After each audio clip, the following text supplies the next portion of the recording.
Last night we got 6 inches of heavy, wet, snowball packing, snowman building snow. Look at this. Everything is absolutely covered right now. Look at how it is weighing down this bush right here. That is some heavy snow. It's like a winter wonderland, and it is still coming down, and I knew it was coming. So yesterday I set up a tent right here in my backyard so that I could answer a question that a lot of people have and physically show you that your inflatable tent will not collapse under snow if you are actively using it and appropriately maintain it. The first thing I always say when I'm answering this question is you can't just set up your tent in the snow and walk away and expect it to not collapse. And this is exactly what I mean by that. I knew this heavy snow was coming, so I set this up specifically to show you this, and I did absolutely nothing to prevent it. I did not camp in it. There is no stove running in it. There is no rainfly on. I let the snow fall all night long, land on the tent. This heavy, wet,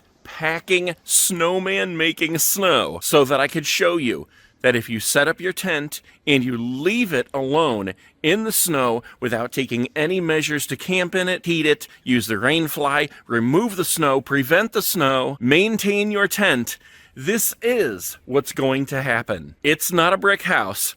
It's a tent. This is nothing but a bare bones canvas tent left all alone to survive by itself in cold weather and heavy, wet snow. Now that we've established that, I'm going to clean this tent off, pop it back up, and show you exactly how you prevent this from happening. You see how the snow has accumulated on this giant pine tree here and completely caused it to sag way down. When you leave your tent alone in the snow, the same thing happens. Look at all this snow that has accumulated on the top. Heavy, wet snow, it gets heavier and heavier and eventually pulls the middle down. That's literally like 100 pounds of snow on there right now. These beams are still rock hard, but that snow is heavy. If I let go, it still wants to pull it right back down because I have not cleaned any of it off of there. And I'll show you once again before I do this. There is all the snow that's weighting this thing down. If we step inside and push up, you can see the snow falling off. The tent falls right back into place.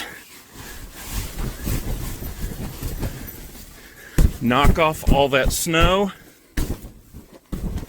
It's as easy as that. And if you were actively in your tent camping, you would have a stove going in here keeping it warm. That's going to be melting the snow as it lands on your tent, in addition to the fact that you would be using the rainfly, which would cause the snow to slide right off as it lands on top of your tent. So even though this tent is waterproof and it's not going to let any moisture get in, it is still canvas. So wet, heavy snow is just going to stick to this fabric. The rainfly would allow that snow to just slide right off of there instead of packing on top. And in addition to you inside moving around, shaking the tent, knocking off any snow that's accumulating, and using a heat source like the Caminus wood burning stove, all of those actions together would prevent this. So there's your tent popped back up into place. That literally took about 5 minutes to get all that snow off there and pop it back up. And now you're ready for the rainfly and the wood burning stove to prevent that from happening again. So the very first thing you need to do to prevent this from happening is when you first set up your tent, you need to stake it down appropriately. We already staked it at all 4 corners before we inflated it, but every tent that comes from RBM or Cootie has what is called guy lines.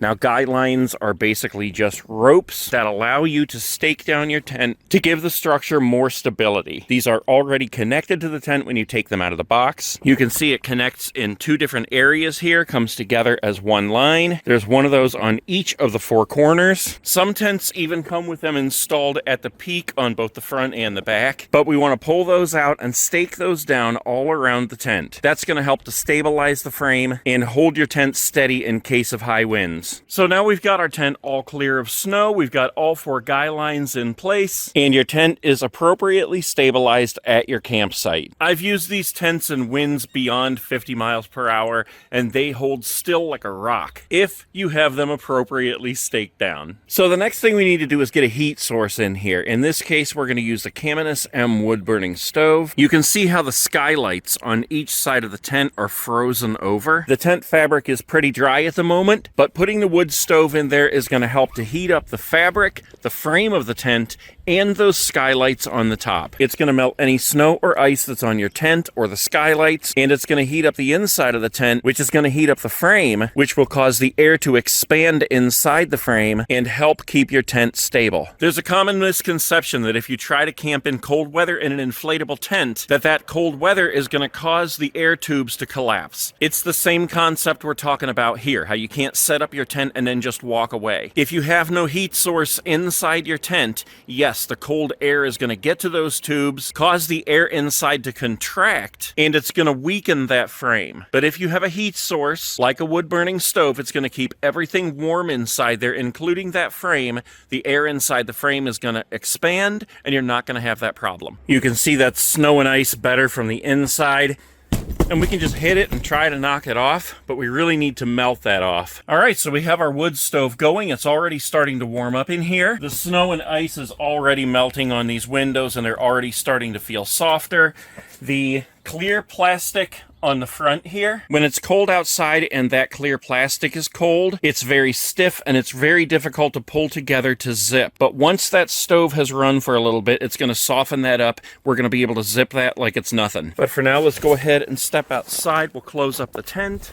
Let it warm up in there. You can see I've got my temperature gauge out here, and it is 33 degrees Fahrenheit right now. Smoke is just rolling out of that stovepipe. I love this picture right here. Now, by the end of this video, we're also going to have the rainfly on there. That's a very important part of this process in keeping the snow off of your tent, because the rainfly is made of a material that lets the snow fall on it and slide right off. Okay, so it's been about 20 minutes now. You can see we are at 32.7 degrees out here. Wow, yes. We are at 61.3 in here. Everything is warm. The fabric, the frame, the ice and snow is all melted off of our skylights, and we are now easily able to zip down the plastic. It is nice and warm in here, and I only put in enough wood in there just to get it warmed up in here, melt that ice and snow, and get everything back to where it should be. Now, this clear plastic panel on the front here is removable, but when you're camping in cold weather, you really want to have that in place because that helps to maintain the heat level inside your tent. These windows on the sides can also be replaced with clear plastic windows that come with this tent. They serve the same purpose as the panel on the front. Maintain that heat, give you another window that you can open during rain and snow and let more light in. Same thing with the front panel there. And all these things are instrumental in maintaining your tent and preventing that buildup of snow. Now, our fire is basically just smoldering there, but everything is still hot, so I'm going to let this cool down for a little bit, and we are going to put the rainfly on. And there you go.